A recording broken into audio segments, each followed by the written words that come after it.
going to do is correcting those activities that the activity that you had to do for today that was mainly just recognizing where in those pictures you had the chromosomal abnormalities. So which of them had a strange number of chromosomes. So the first thing we've got to know is how many chromosomes do we have in humans. We're going to start from the bottom today. Vera, that's your turn. Vera, how many chromosomes should we expect to find in each of these pictures?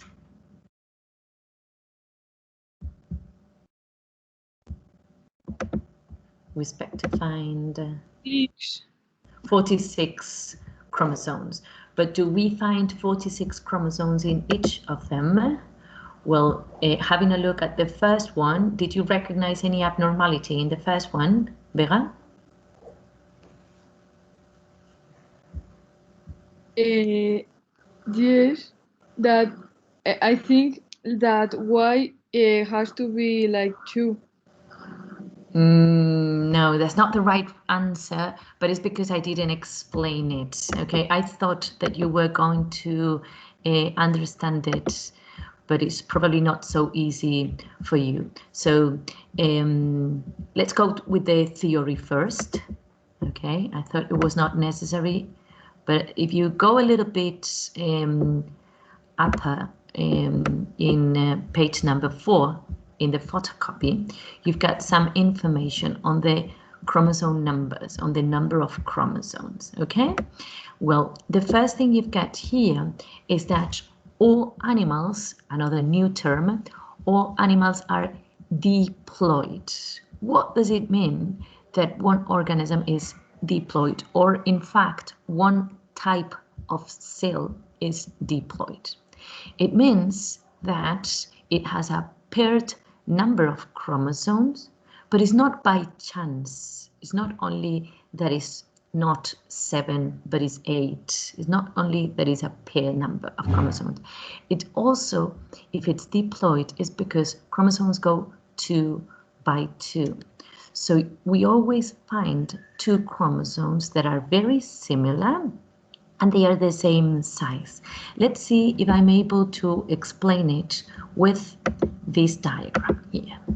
When you look at the cells of an organism, you can either find the cells working. I'm not sure whether you see the cell membrane, but it's more or less there. That would be the location of the cell membrane. And apart from seeing this cell membrane with the components in the cytoplasm, we see this nucleus. This nucleus belongs to a cell that is probably working, that it contains the DNA in the form of, ¿quién se atreve? When the cell is working, the DNA is in the form of... Profe, Cintia tiene problemas para meterse. Está sin pensar, ¿no? Está, pero no está aquí, no está esperando. No está esperando. Dime. The DNA material is without condense. It's not condensed, and that means that is in the form of, does anyone know the name of the structure? Chromatin. Chromatin, okay? So in these cells, a ver que vuelvo. In these cells that are working, you can see the nucleus with chromatin. But then when the cell is going to divide, this chromatin starts condensing. So we see this nucleus that has something similar. Do you see something different? Do you see the differences between this nucleus with this nucleoli and this one that has a different texture? This one also has a different texture. It means that the chromosomes are forming. These cells are going to start the division, okay? And when the division goes on, these chromosomes are going to form. So this cell here is dividing and it has all those chromosomes formed. This cell is in another stage, in otra fase, in another stage of division. chromosomes are also visible there, and this one is in another stage, in a different stage of division. Chromosomes are visible there. That's what you see when the cell is dividing. You can see those structures that are chromosomes. So very important knowing the difference between chromatin and chromosomes. But then, how many chromosomes does this cell have? Well, of course, it's very difficult to count all of them with this picture, even more when you see it directly in the microscope. So the first thing we do is we take a picture, we take something similar with this, and with the computer, we process the picture. So we can see the exact number of chromosomes. But in order to have it organized, instead of just using this picture, we use something similar to that is the karyogram, which is what you've got in your activity. You've got this. This is all chromosomes once they are organized. But how do scientists organize them? Well, they write down different numbers here, and they organize the chromosomes considering their size. So the biggest chromosome is always number 1, then we've got number 2, then number 3, then number 4, and so on. If 2 chromosomes have exactly the same size, these 2 chromosomes exactly the same size, and so on, every number contains a pair of chromosomes exactly the same size, and if you pay attention, exactly the same pattern of colors, okay, that means that this karyogram, which is the picture, or karyotype, which is the number of chromosomes, belongs to a diploid cell. So it's a cell with what we call the 2n number of chromosomes. In our case, we've got 23 pairs of chromosomes, so n is number 23 for us. We've got 46 chromosomes. Why do we have diploid cells? And why in these diploid cells we've got homologous chromosomes? Homologous means that they have the same function. ¿Vale? You've probably heard that on news. A veces se dice, el presidente español se reunió con su homólogo francés. Lo habéis oído alguna vez, ¿no? Homologous means they have the same function because they are going to code for the same genes, for the same factors. If this part of the chromosome is coding for the color of your eyes, the homologous chromosome will contain in this fragment information for the color of your eyes as well. Will it be exactly the same information? No, it will be information about the same factor, but not the same information. Both of them contain information about the color of your eyes, but one of them is the information that your mom is giving you. The other one is the information that your dad is giving you. Sorry about the interruption. I'm going to close the door again.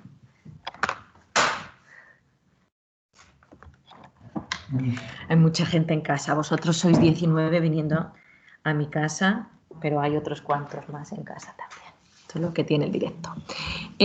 So, homologous chromosomes means this, that they have the same function and they also have same size and same pattern. If a cell contains homologous chromosomes 2 by 2, that cell is said to be diploid. Okay? Well, we have diploid cell with homologous pairs of chromosomes, but this is true for every chromosome in girls, but in boys there's a difference. Why? Well, we've got 22 pairs of 22 pairs of chromosomes that we call autosome chromosomes. They are chromosomes that contain a lot of information, but none of that information is related with the sex determination. None of that information is going to determine whether you are a boy or you're a girl. It's going to determine the way your heart works, the color of your skin, the color of your eyes, the shape of your nose. It's going to determine the rest of the characters, but it's going to have nothing to do with your sex, whether you're a boy or a girl. But there is another pair of chromosomes that is going to determine exactly that, whether you're a boy or you're a girl. It's what we call sex chromosomes. Sex chromosomes could either be one of them X and the other one as well, one of them X and the other one Y. Why do we call them Y? Esta pregunta, why do I call it Y? Well, this one is the X chromosome because it's big. If the other one was as big as this one, then the individual would be a girl. But because I find one that is smaller, instead of using this letter X that is big, what scientists gave this chromosome is this name Y, because it's like an X but without a part. That is letter Y. Okay, so if one of them is big, the other one is a little bit smaller, then that's a boy. This is the chromosomes that all of you have inside. Pair number 1 is very big, then they are getting smaller and smaller until we reach last pair of autosomes, that is pair number 22, all of them 2 by 2. And then separated, we usually draw this X and the other chromosome that could either be an X or a Y. So in the case of your activity, the one that Vega was correcting, we've got 2, 2, 2 for every pair, but here we've got 2X and then a Y. She said that the problem is that the one Y was missing, but that's not the problem. The problem is that either this one, this X, or this one, this Y, shouldn't be there. So the individual should either be XX or XY, but this one is XXY. So that is one of a very common, one that is a very common, quite common chromosomal abnormality. 1 every 1,000 male individuals are born with this abnormality, and some of them don't even know it.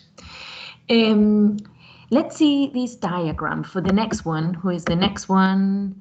Empezando por abajo. Cynthia, acabas de llegar, pero you've got it. You probably have it. Can you either use your microphone or write on the chart? Did you find any abnormality in this picture representing a karyogram? Yes. Yes, what's the abnormality that you found? That in the number 13 there are Okay. 3 chromosomes instead.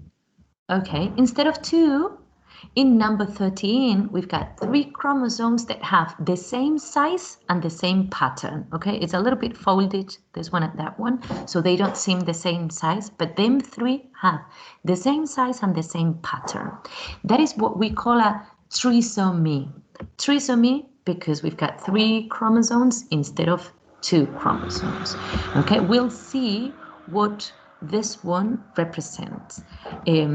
Is what we know as the Pato syndrome, but we'll see later. It's one type of syndrome. Okay, next one is, anda, os habéis ido de aquí. Aquí.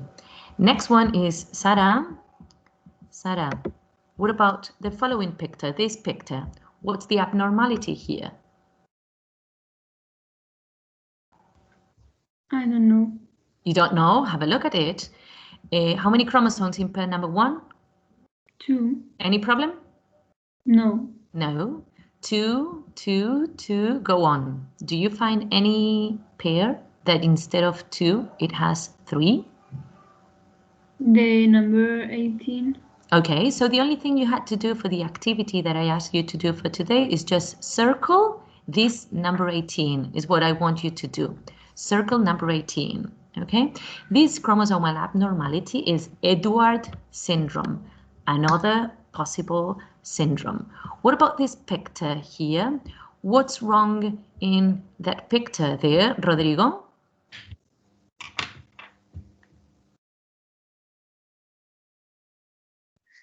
That in the X there are 3 chromosomes and in total there are 47 instead of 46. Perfect. There are 47 because there's 3 X chromosomes, okay? How do we know that this is 3? Lo digo para el día del examen que no se equivoque nadie. What's the difference between this one and this one? Because you could probably think that they are so close that this one seems like a Y. Rodrigo, do you differentiate those two pictures? Yes, because here the chromosomes are of the same size. Okay, and in this case, Y was smaller. That's why I call it Y, because it's smaller. Okay, so this is triple X syndrome. Se llama el síndrome de la triple X o Superwoman también le llaman. Triple X syndrome. What about this one? What happens in this picture? Question goes for Pedro. Pedro, what's wrong in this karyogram that makes me think there's an abnormality? That there isn't 9. There isn't what? Chromosome number 9. Yes, pair number 9 is there. This is pair number 9. Ah, That's not the problem. all We've right. got all of them 2 by 2 apart from one. What is the chromosome that doesn't have a pair? Y. We don't have an X chromosome nor a Y chromosome. There's only an X chromosome. So in this case, I don't have 47 chromosomes like this one or that one. In this case, I only have 45. There's one chromosome less. That is another chromosomal abnormality. In this case, it belongs to a girl because any time Y is not present, the phenotype, what I'm going to see outside, is the phenotype of a girl. But in this case, this girl lacks of the second X chromosome, and that is going to have consequences in the physical appearance, and is going to have other symptoms that we'll be able to notice. Well, next one, what happens to this picture on the left? Question goes for Miguel. Miguel, what happens with the picture on the left? That there are 2 Y chromosomes. Okay, in this case, instead of having the first example, 2X and a Y, I've got 1X and 2 Y chromosome. Okay, so this individual, is he going to be a boy or a girl? What do you think, Miguel? He's going to be a boy. He's a boy. Okay, he's a boy. He may have some special features, but sometimes they don't even realize because they are physically not very different, and they may have no other problems related to this abnormality. So who knows if someone in my family or in your family has 47 chromosomes, but they probably don't even know it. Okay, so this one is not going to have many important consequences. What about this one? Consequences for health. I mean, dime. How do we know if it's a boy or a girl? Whenever Y chromosome is present, that is a boy. Okay, so if the sex chromosomes, one is big and the other one is small, then it's a boy. And if both of them are big, then it's a girl. So I told you, for example, in this case, we said that the problem was this trisomy. But if the question is, who is suffering this trisomy, a boy or a girl? What do you think? Boy. It's a boy because this one is big, this one is small. So that's a boy suffering Edward syndrome. What about the one that is suffering Patot syndrome?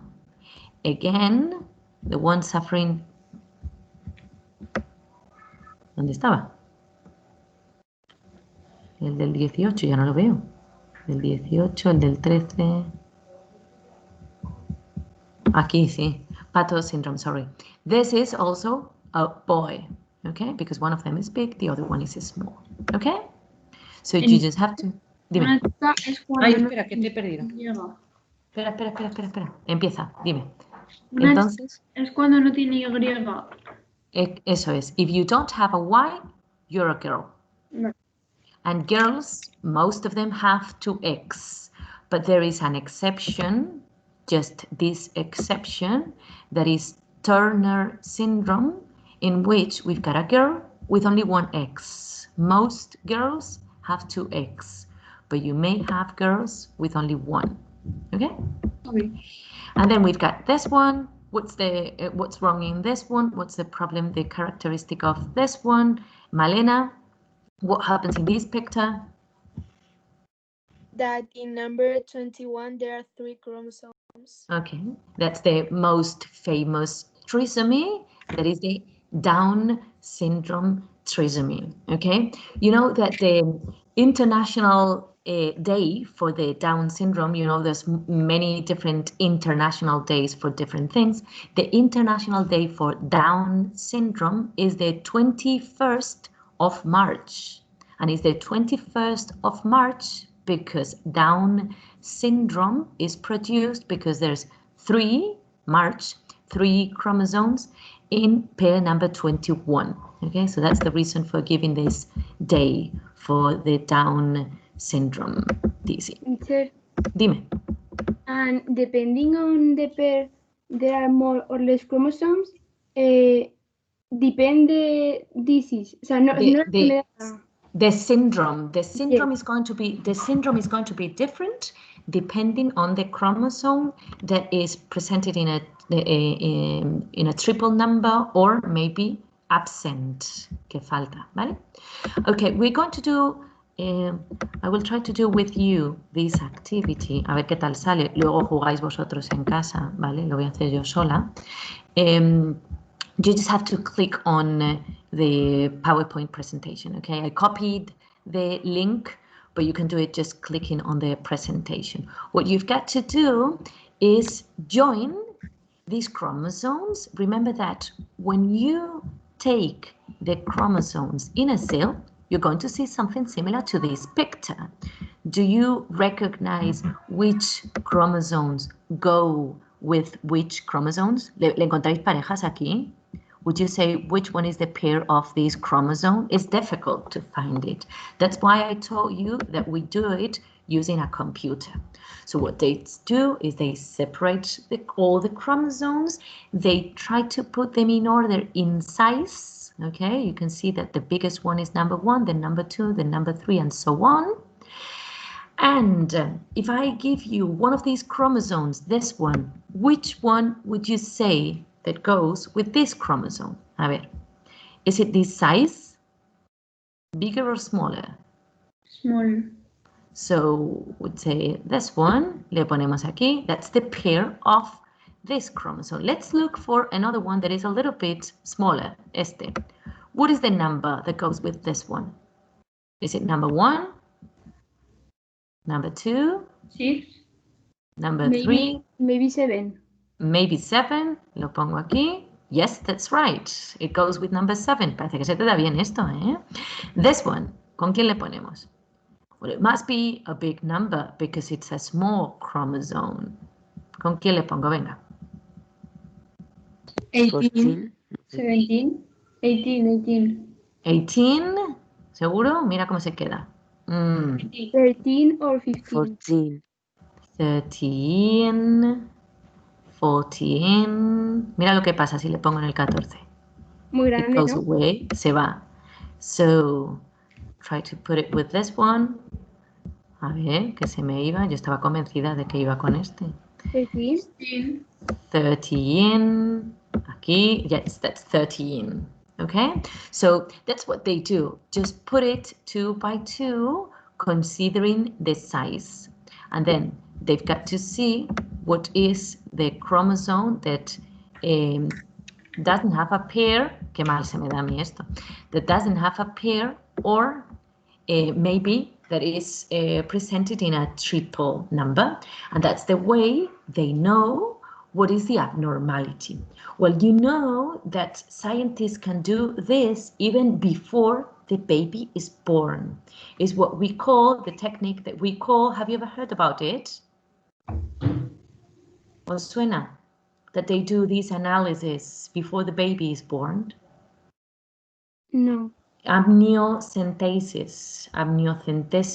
¿Os suena? Bueno, No.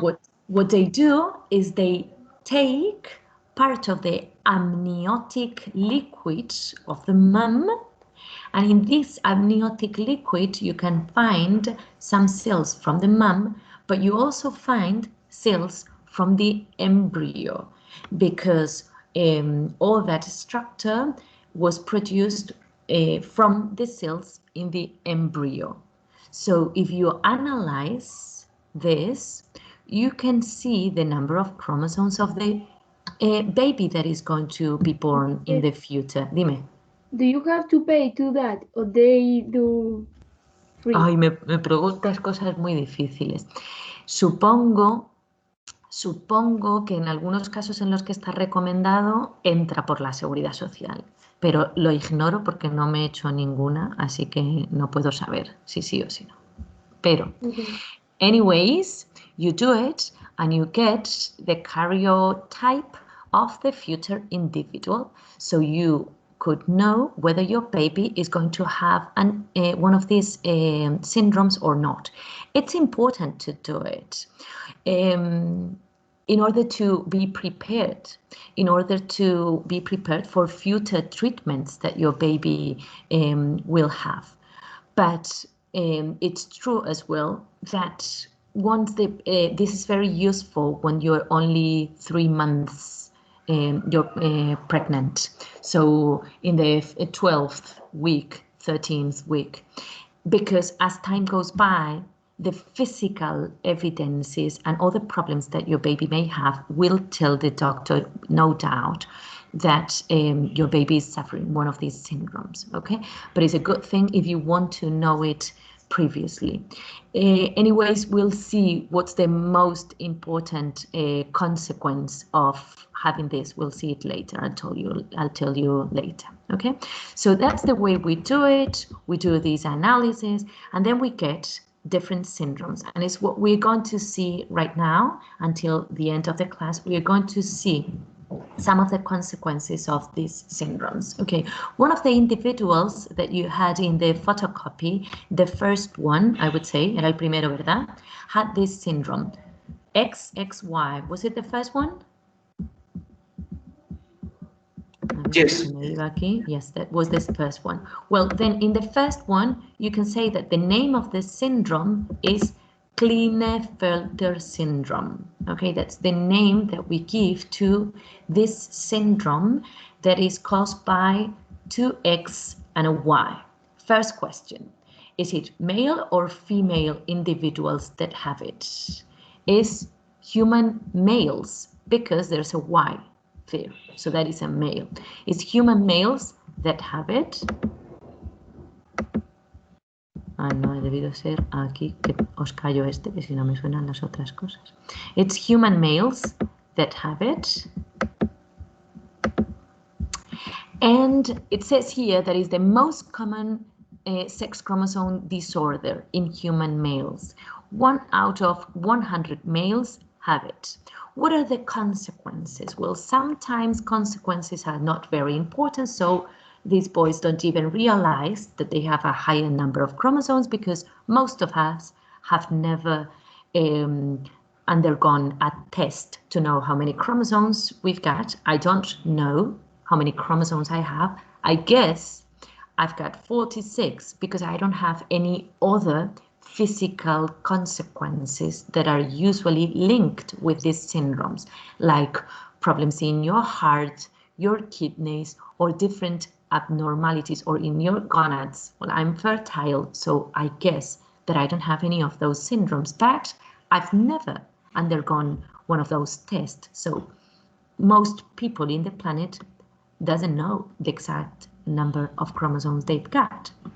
But scientists give 1 out of 1,000 males having this syndrome.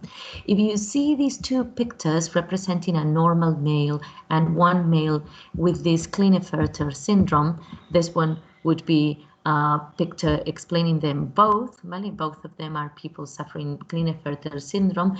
I just gave you the picture in Spanish as well, for you to see some terms that are a little bit more difficult to understand. But what am I going to see? Well, I'm going to see tall stature. Well, will I differentiate someone just because it's very tall? Well, it's usually taller than what people in his family are.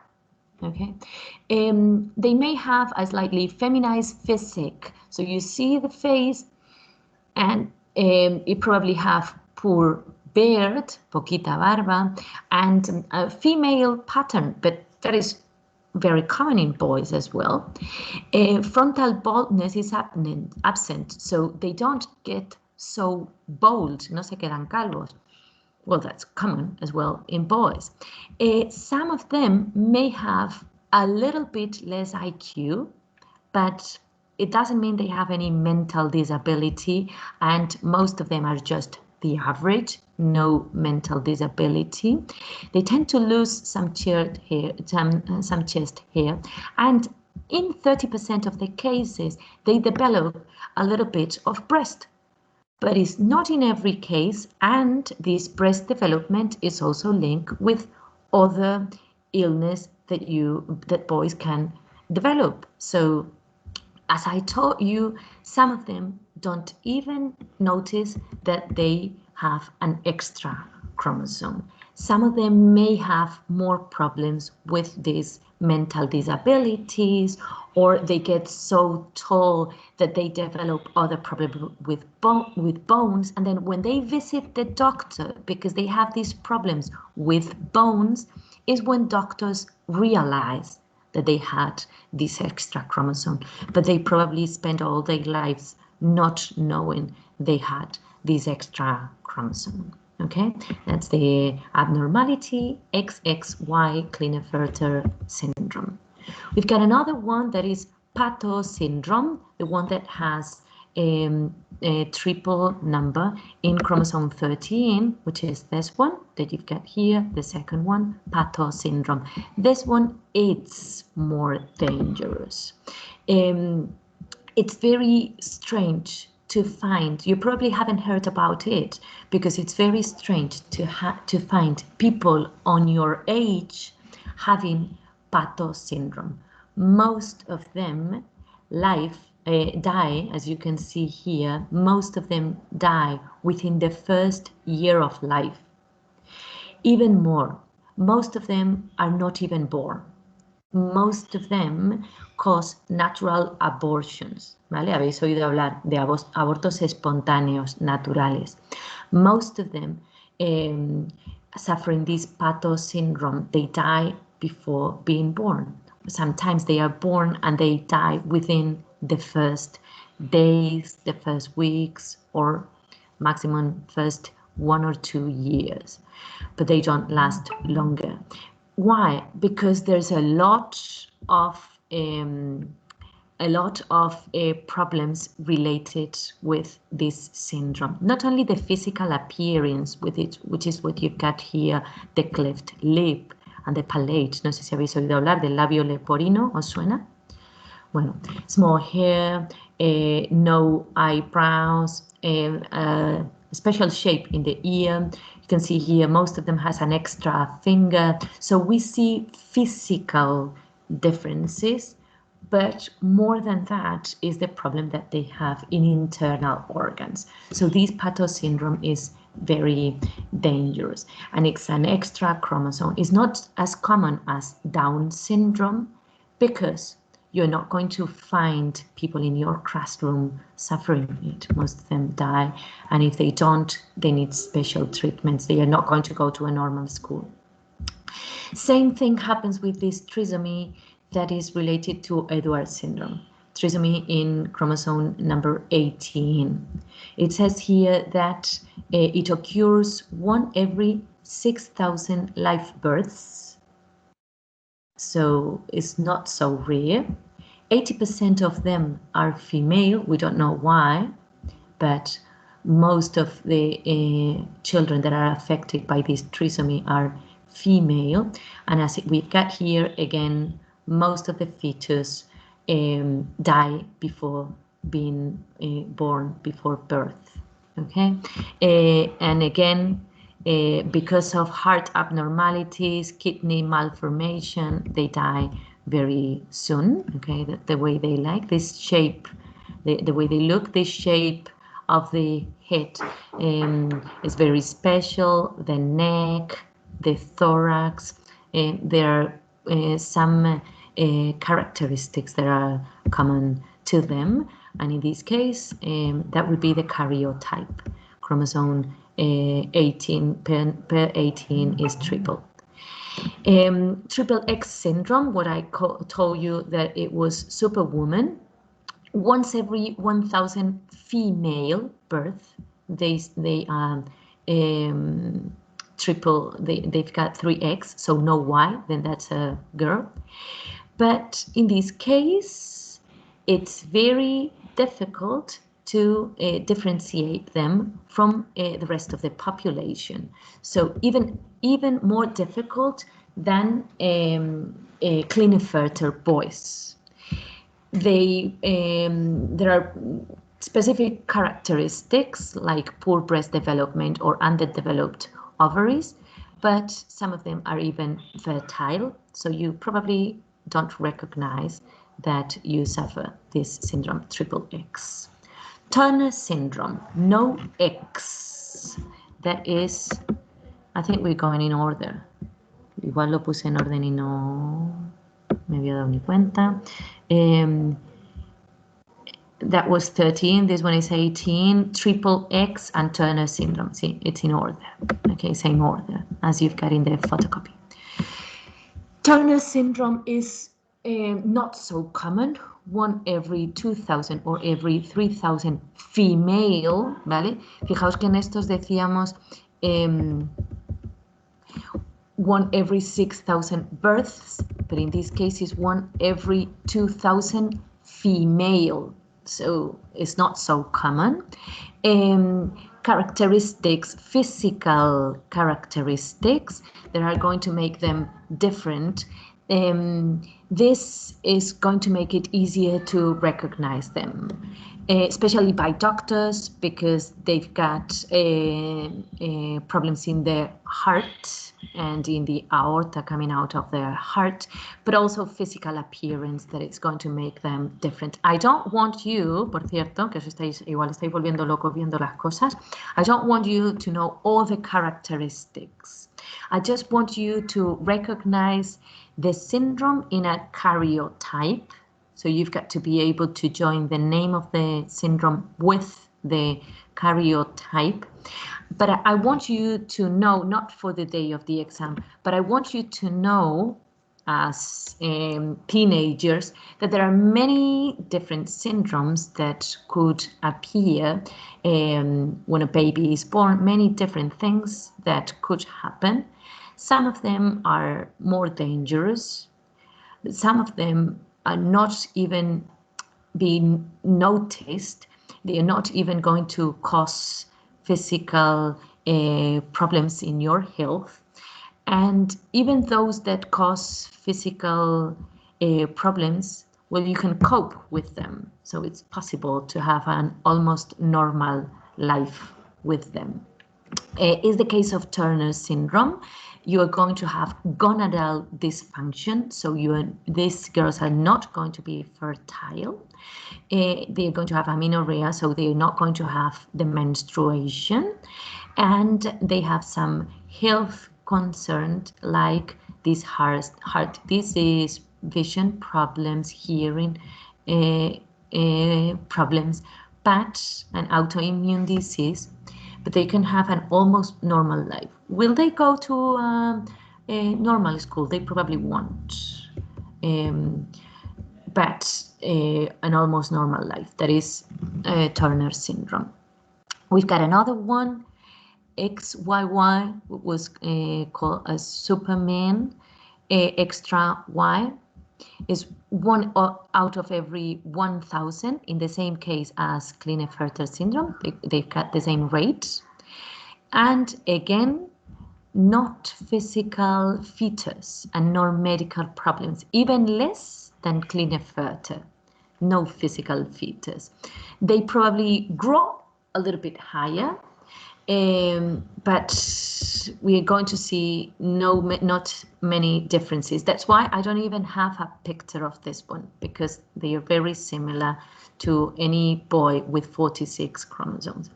And this one is the last one, the most common one, the Down syndrome, which is the trisomy in chromosome number 21. And I wanted you to see this. This is not biology, but I want you to at least think about this, because Down syndrome was considered by doctor, it was estimated by doctor to appear 1 every 700 births just 5 years ago, 1 every 700 births, but we are going down to 1 every 300 births.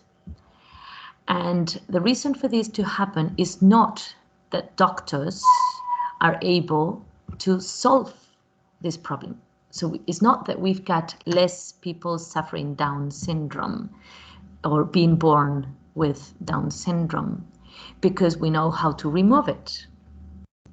It's because the answer, the solution that we are finding for them is not to be born. So now is 1 every 300, 1 every, lo cambiaba aquí, 1 every 1,900 births, because we don't let them be born. So that's a little bit hard, especially with this syndrome that is not so dangerous, that is giving people suffering it problems with the heart, problems in the kidneys, but they can have a normal life, even having a normal school life, and even with a life expectancy that is growing. It was around 40 a few years ago, but it's growing. So it's sad that the only answer that we can have to these problems is just killing them. But this is more a moral thing, so I'm not going to get into that a lot. Just want you to think about that, but I'm not going to change your mind. Just think about that, okay? Bueno, that about karyogram. So, more things. Apart from the activities, ¿estáis por aquí, chicos? Que llevo mucho rato hablando yo solita. ¿Estáis todavía por aquí, verdad? Yes. Structure of chromosomes. In the structure of chromosome, I mentioned the components when I gave you the theory. We mentioned the chromatids. We were talking about them yesterday. We mentioned the P arm and the Q arm, the telomeres. But I think I didn't mention this, how we scientists, how we classify chromosomes depending on their shape. Esto no lo dije, ¿verdad? These 4 numbers are important. We call metacentric chromosomes those that have the primary constriction, contrae this primary constriction, that is the centromere, more or less in the middle of the chromosome. So P arm and Q arm are more or less the same size. We call them metacentric. Submetacentric means that they are more or less the same size, but this one is a little bit smaller than that one. Submetacentric. Acrocentric means that they have a tiny P arm and then a Q arm is so tiny that we call them satellites. There's a secondary constriction and a satellite here, a tiny fragment. They are called acrocentric, and this one is telocentric because the constriction is so at the end that there's no P arm. I want you to pay attention to this term, telo. Okay, do you know any Spanish term that starts with telo? ¿Conocéis algo que empiece con telo? Quizás solo añadiendo una N, ¿verdad? El telón que sale al final, ¿verdad? Telo in Greek comes from Greek and it is referring to the end of something. So telomere is a fragment at the end, and telocentric is those chromosomes that have their constriction at the end of the chromosome. Bueno, those 4 terms, very important, and in order to make sure, y esto también, number of chromosomes, we've got 46. Does it mean that we are very developed, that we are superior to the rest of them? Porque a veces tenéis esa sensación.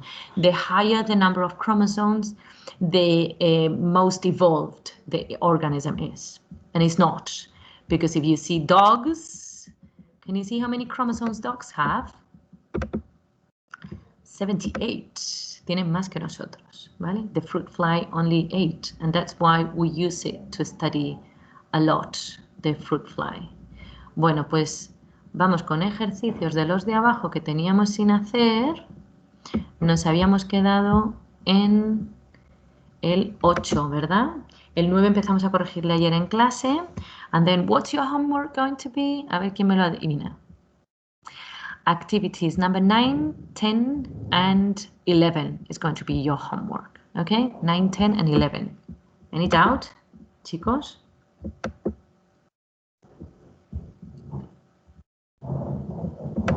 No doubt? No.